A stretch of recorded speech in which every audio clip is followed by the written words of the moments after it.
Special Tomorrowland-themed Disney logo expects me to forget the 30 seconds stolen from my life. This is a story about the future. Just because Clooney's face is in the picture doesn't make this not narration. Environmental collapse. And scientific breakthroughs, wonder and beauty. Could you please just stop interrupting? The screenwriter of this movie would be excellent at CinemaSins, curiously. And closer. I know. Tell them about I can't tell them anything until I... Skip. It's official. Everyone working at Hollywood had some formative experience with the World's Fair back in the day, and it led to every screenplay ever written. This kid survives this. How would your jetpack make the world a better place? Can't it just be fun? Okay, first of all, that this judge can't see the practical implementations of a working jetpack. Second of all, that this kid who invented it can't describe one practical application of a personal flying machine. Who are you? I'm the future, Frank Walker. That is not an acceptable answer to anyone not living inside a movie. Why the f is there an empty-ass boat floating down the water here? Is that the rescue boat, in case the one in front gets attacked by the communists? Also, good to see 1960s World's Fair security is roughly equivalent to modern-day security at a 49ers game. Helmets are hung at a height just so this ride will injure little kids. I think Roald Dahl designed this transport. Well, I guess falling is no longer a concern in this realm, eh? Robot accidentally turns this kid into the Rocketeer for 2 seconds. Kid falling to his death stops to admire the view. Just how Athena planned it. Because if you think you could tell the story better, I would absolutely love to hear you try. I would too. Futuristic movie steals the beginning scene of just about every paranormal activity. That's Sirius. That's Canopus. Are you going to go through your entire childhood? This argument is not endearing. She's outside a perimeter fence about to operate an RC helicopter, but she decides to do it bathed in all the light. And allegedly, this is a NASA launch platform, so security is minimal. iPhone product placement couldn't feel more forced if it tried. Wait, what kind of security fence is this? It just curves outward? No spikes or razor wire at the top or nothing? Just a gentle slope? I mean, no wonder, right? Why would you remove your helmet and hood immediately after landing in the property you're trying to stealthily infiltrate? Sure, let's get distracted by stars while you're on the restricted NASA launch site. Movie shows me the Demon Looper kid mere minutes after showing me the one kid who played young Noah on Heroes. Movie is trying to give me a stroke solely from evil-looking child actors. Even the teeniest of actions could change the future. Well, Ashton Kutcher from Butterfly Effect believes you, but Bruce Willis from 12 Monkeys does not. And I'm gonna have to go, oh shit. I chose 2 time travel example actors who were both married to Demi Moore. I swear to God I didn't do that on purpose. Discount Tim, holy fucking crap.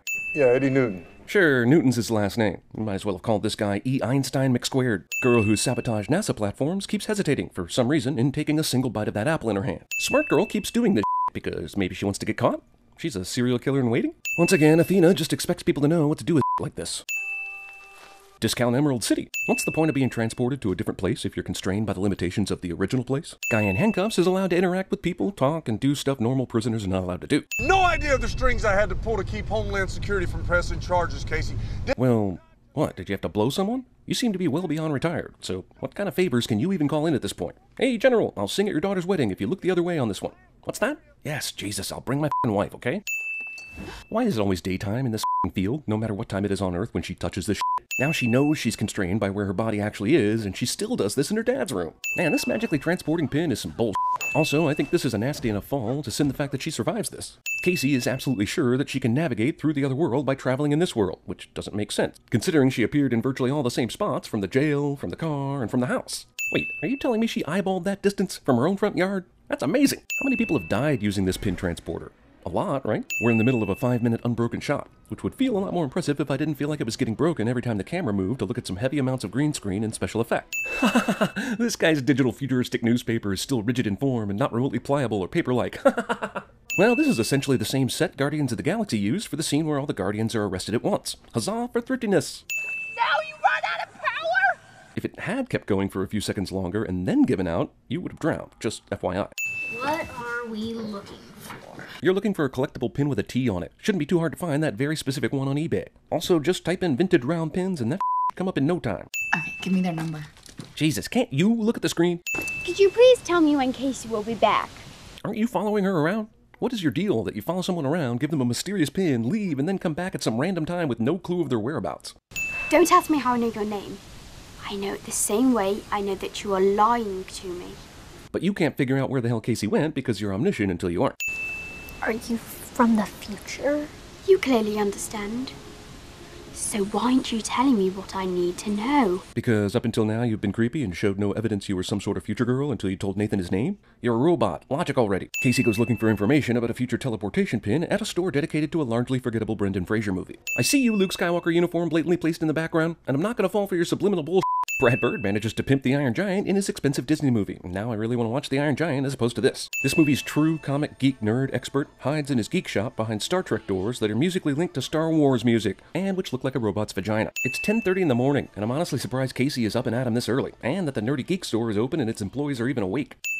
I saw that you were looking for one online. Where did you get it? Wait a minute, you mean you found a store that was merely looking for this pin, as opposed to actually selling them?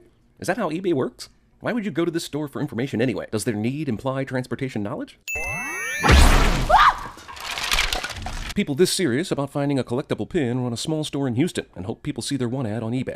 Also, this movie just jumped the Men in Black. Athena Ex Machina. Also, how the f did she get here in time? She's not using any kind of futuristic transport to get from Cape Canaveral to Houston in 10 minutes. And yeah, she could run really fast, but not like Florida to Texas to save somebody fast.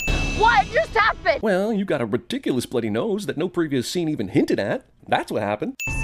And I do wish you hadn't run off before I had a chance to give you some rather necessary context. Are you serious? Is this how future pin exchanges work? Let's just give this girl a transporting pin while she's locked up in jail, leave no notes, and expect her to just wait around for a mysterious person they do not know exists to come by and explain it to them? How often does that work? In what world can someone reach the brake from the passenger side, especially when they're like 5'3"? Once again, movie driver apparently can't see a goddamn person walking across the street and just plows right into them. Fucking Texas, man. Luckily, no one is around to see these 3 cops get vaporized right after the store exploded. There just isn't anyone who's curious in the city of Houston. Tell him we found the girl. In what world have you found the girl? You've found evidence of the girl, but you have no clue where she went after that. Hold on. Recruitment for what? I'm not allowed to answer that. Well, that's convenient for the movie's plot, considering all the crap you've already told her. So far, we're about an hour in, and we're still pretty much in the dark about what the f is going on in this movie. They've been driving a stolen truck for a really long time, and absolutely no cops have pulled them over for that or the smashed windshield. Also, does this girl have like tons of money stashed away to go on huge road trips like this? Casey, I know you have no reason to trust me. I know you have no reason to trust me, so you should trust me cliché. The audience should now care about the memories of a robot girl who once played that paper-choosing game with Frank. Terrified girl somehow has the wherewithal to notice that this dog isn't leaving paw prints. I mean, I know she's a genius, but that is some crazy to notice. Hot digital dog! This guy, who has a hologram guard dog and a thing that knocks you the f out when you're at his door, doesn't have any other security beyond that when it comes to his secret satellite hoarding place. Only when Casey sets the tractor on fire does this guy's security wake up again. And that is an oddly specific reason for the alarm to go off when she's been walking all over the property.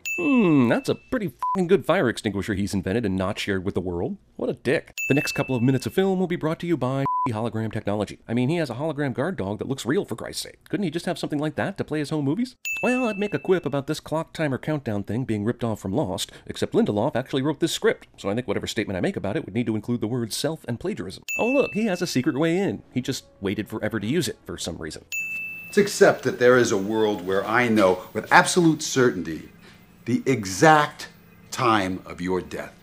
It seems like this movie should have been sliding into the end of its first act right about here. Instead, they wasted 15 minutes on these two interrupting each other about how the story should be told and another 45 on confusing future pin technology before they finally got here.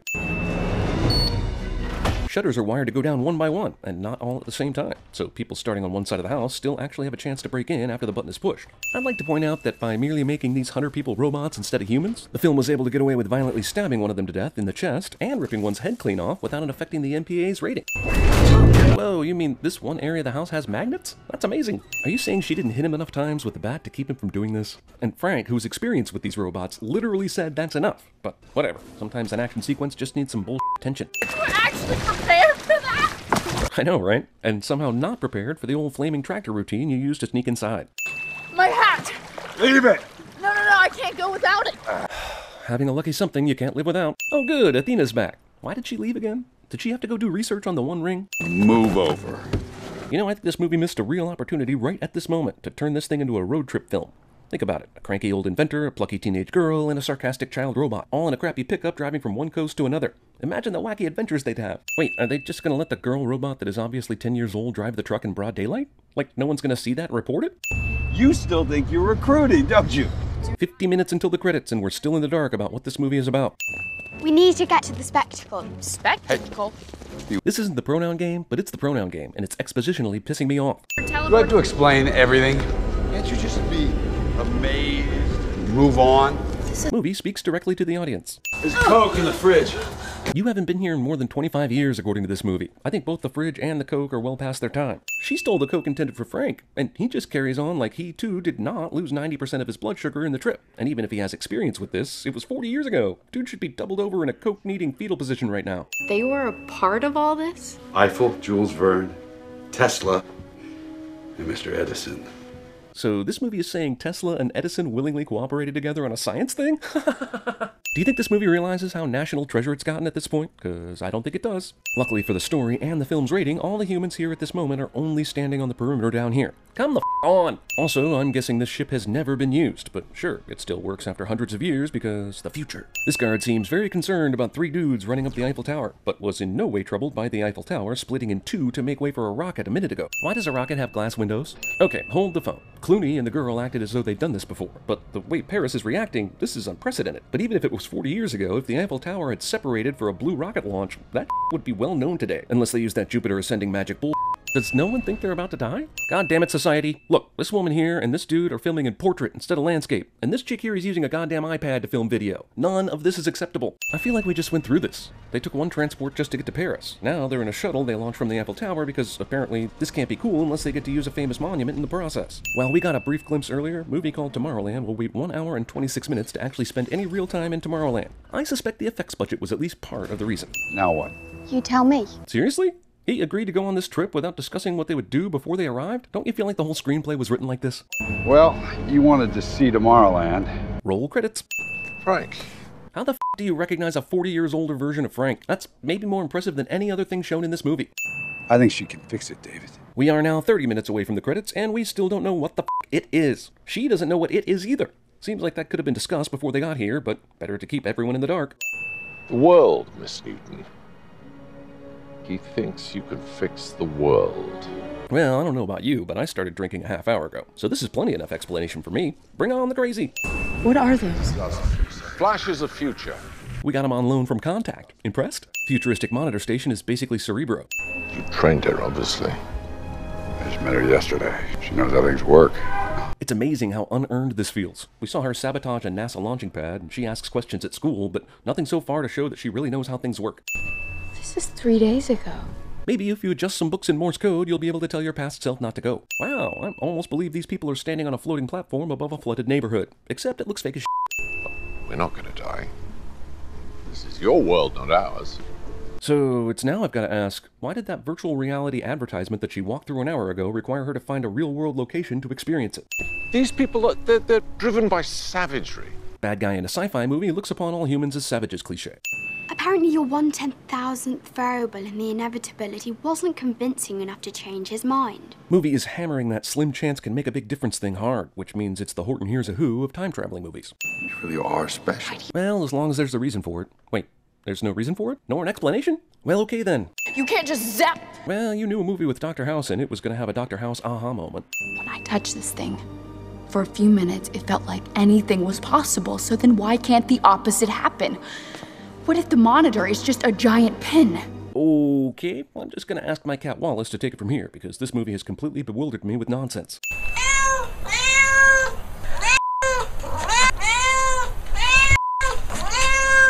Holy shit, is that a Stargate? Did they lose their patent? It isn't just receiving tachyons. It is taking a possible future and making it... Amplifying it, transmitting it, like a feedback loop. It's a self-fulfilling prophecy that... Are there really questions about why this movie bombed? Seems pretty obvious they jargon people to death. Movie directed by a guy who directed another movie about monologuing is about to allow this bad guy to monologue for a world record amount of time. Bees and butterflies start to disappear. The glaciers melt. Right, alternate dimension maybe human race sees Earth humans being terrible and prescribes immediate genocide, because they're evolved, right? That's not the monitor's fault. That's yours. Gotta tell you, my Dr. House meets Dr. Doug Ross fanfiction is way the hell better than this. Nix keeps an important plot device around his wrist so Frank can easily access it during a handshake. Casey! The bomb! This movie is barely giving Casey any more information than it's giving me. Robot 10-year-old pulls a wire or two, and suddenly this movie is real steel. Thank goodness for the tachyon see the near future omega-13 effect that we only just learned about a few minutes ago that can show Casey how to operate this bomb. But my question is, how did the first Casey through this timeline know how to operate the bomb? Falling from that height, at that speed, even if a robot arm caught the platform? She dead, yo. Oh, come on, man. Wall-E would have been able to hold it. This guy was the mascot for the Prometheus school of running away from things. I mean, dude, a simple roll to the left or right and you would avoid this, no? And that's how he became Dr. House. No wonder he's cranky. Little known fact, alternate dimension robot girls can get knocked unconscious. Huh, who knew? Luckily, this is just the future, and for this one time, it's on a long delay so that Athena can save Frank. There are things I need to tell you before the automated program kicks in. Fortunately, this program will allow me to tell you an unabridged story about how my AI learned to fall in love with a human, all before I die.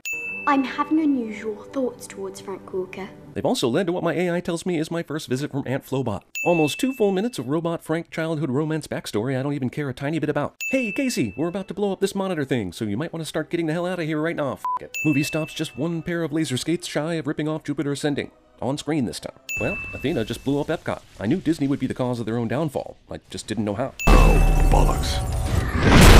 Wait, Casey managed to run away from that? Not bloody likely.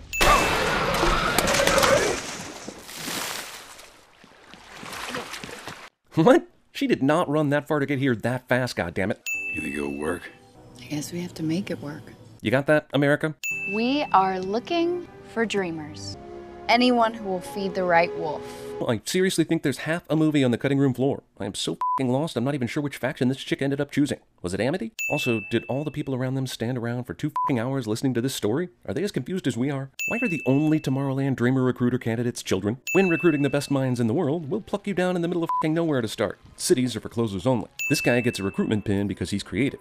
So why not get elite? Also, it's time to reprogram the Recruitobots if one of them is just tossing out Tomorrowland pins to any old street musician. It looks like all these assholes are getting the same unexplained pin treatment as Casey was. But can it come with a f***ing booklet on what to do next? Haha, Jesus, we clearly saw the windmill field as a destination when Clooney was sending off the Recruitobots. Which means, one of them merely walked up to the first human he found, planted a pin, and called it a day. Lazy ass. I'm glad we could see everyone who got a pin. I would not have believed people around the world were getting these unless they showed me the entire roster. All of them touched it at the same time? Also, remember that Casey kept running into walls when she got her pin. She had to go to a specific place in her town in order for the pin to take her to Tomorrowland. So why are these people from around the world all in the same place? Also, I can't wait to see the massive clusterfuck of all these people not knowing how to get to the city exactly, bumping into each other and stuff around the house, and eventually getting pissed off at one another enough to build an atomic bomb and make this whole movie's work useless.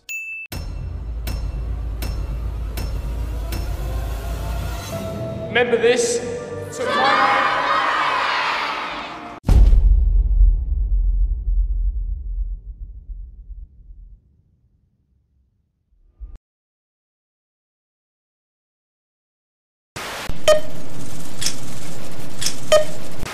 Who are you? I'm Batman.